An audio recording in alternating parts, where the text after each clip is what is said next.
Right, so my grootste voorstel, as ons nou deur die SPA3 werk, is kyk na die vraag waarmee jy gesukkel het, kyk die video, kyk of jy het verstaan, en dan vat jy 'n breek en dan kom jy terug na dit toe, en dan probeer jy weer die vraag, en kyk of jy die regte antwoord kry. Right, so die video self is net daar om jou te help, om die werk te verstaan, maar jy gaan fisies moet sit en weer die vraag gaan uitwerk, om regtig te kyk, verstaan ek wat jy aangaan. Alright, so kom ons kyk na vraag 1, wat gegaan het oor getalpatrone. So hulle gee vir jou die volgende patroon. 20, 17, 14, ensovoort, tot by minus 103.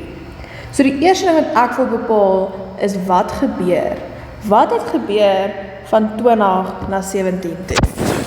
Right, obviously om van 20 na 17 toe te gaan, moet ek met 3 geminus het. Dan om van 17 na 14 toe te gaan, het ek geminus met 3. So met ander woorde, ek het 'n konstante verskil die heeltyd van minus 3. So die eerste vraag sê, skryf die vierde term van die patroon neer.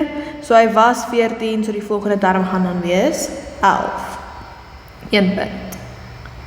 Alright, die volgende vraag vra hulle nou vir jou, bepaal die ende term. Onthou as ons praat van die ende term, bedoel hulle, wat is die formule wat ek moet gebruik vir hierdie patroon? So ons begin altyd met ons standaard ene, Tn is gelyk aan A plus hakkie n minus 1 D. Ek verkies om nie my D aan die einde te skryf nie, so ek skryf hom voor die hakkie. So dat ek onthou, daai D moet gaan maal met die N, en hy moet gaan maal met die minus 1. Ok, so nou vervang ons in, so in jou A se plek, A is jou eerste term. So wat staan eerste in my reël, of in my patroon, my eerste waarde is 20. So met ander woorde, in A se plek, gaan ek 20 vervang. Alright, en dan jou D is obviously jou konstante verskil. So wat verander die heeltyd? Hy verander die heeltyd met minus 3. So met ander woorde, my D is minus 3. Hakkie n minus 1. Alright, daar het ek 'n plus en 'n minus nou langs mekaar, en ons weet 'n plus en 'n minus word eintlik 'n minus. Nou gaan ek daai minus 3 vat, en ek maal hom met my hakkie in. Maal hom met die n, en maal hom met die minus 1. So dit gee dan vir my 20 minus 3n, en 'n minus 3 maal 'n minus 1 word eintlik 'n positiewe 3. So daai word dan plus 3. Sit jy twee gelyksoortige terme saam, so 20 plus 3 gee vir my 23, so dat is my reël minus 3n plus 23. So jy kry 'n punt vir dat jy weet is minus 3n, en 'n punt dat jy weet dit was plus 23. Nou die volgende vraag sê hulle, hoeveel terme, okay, so jy moet vir n gaan uitwerk, want hoeveel terme is daar in die ry, dat die laaste term gelyk is aan minus 103. Met ander woorde, as my reël op die oomblik minus 3n plus 23 is, dan weet ek, hy is gelyk aan minus 103. Ek wil weet, hoeveel terme het hy. So hulle vra nie vir jou, wat is die waarde van 'n term? Hulle gee vir jou die waarde, hulle wil weet, wat is die nommer? Hoeveel is daar? So in ander woorde, jy moet nou vir n gaan bereken. Alright, so hoe werk hy? Nou werk jy net terug.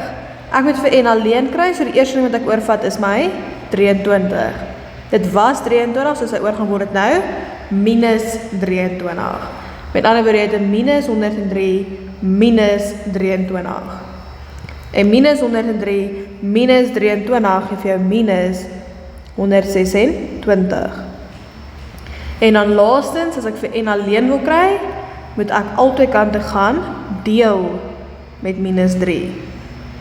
So ek gaan uitwerk, wat is minus 126 gedeel deur minus 3, en dit gee dan vir jou 42, gelyk aan n. So met ander woorde, my 42ste term gaan minus 103 wees. So ons 42 terme in hierdie reël.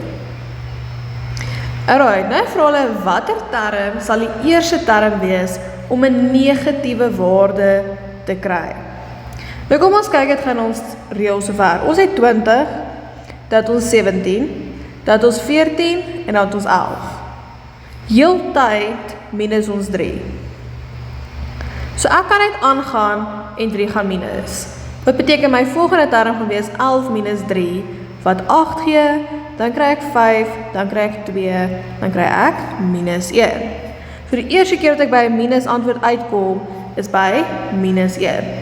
So hoeveel terme is dit?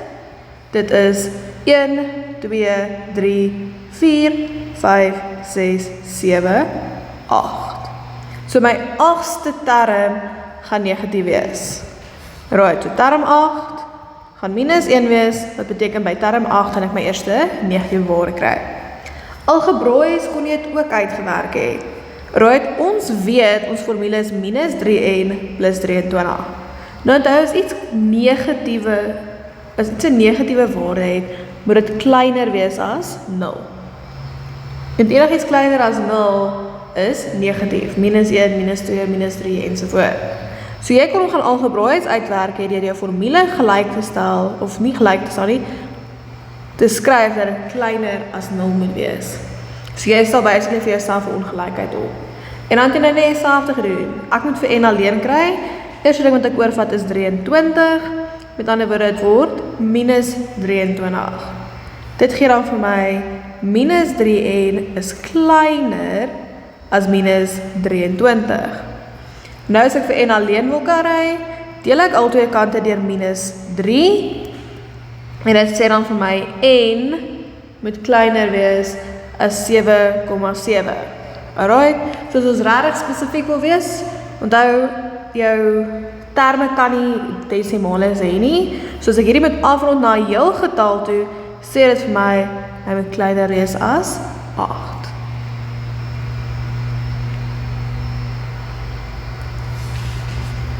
Ek net gaan iets kyk.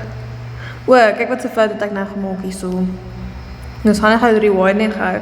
Onthou as jy deel met 'n minus, dan verander daai minus 3 na 'n positiewe n. En die minus 23 gedeel deur 3 word nou 'n positiewe 7,7. Maar onthou daai teken in die middel moet ook omdraai.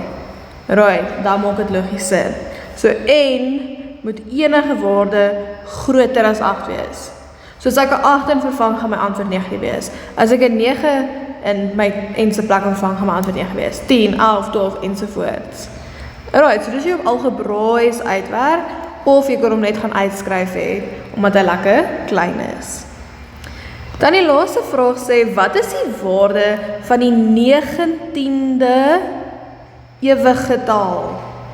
Hulle vra nie vir jou vir term 19, hulle wil weet wat is jou 19de ewige getal.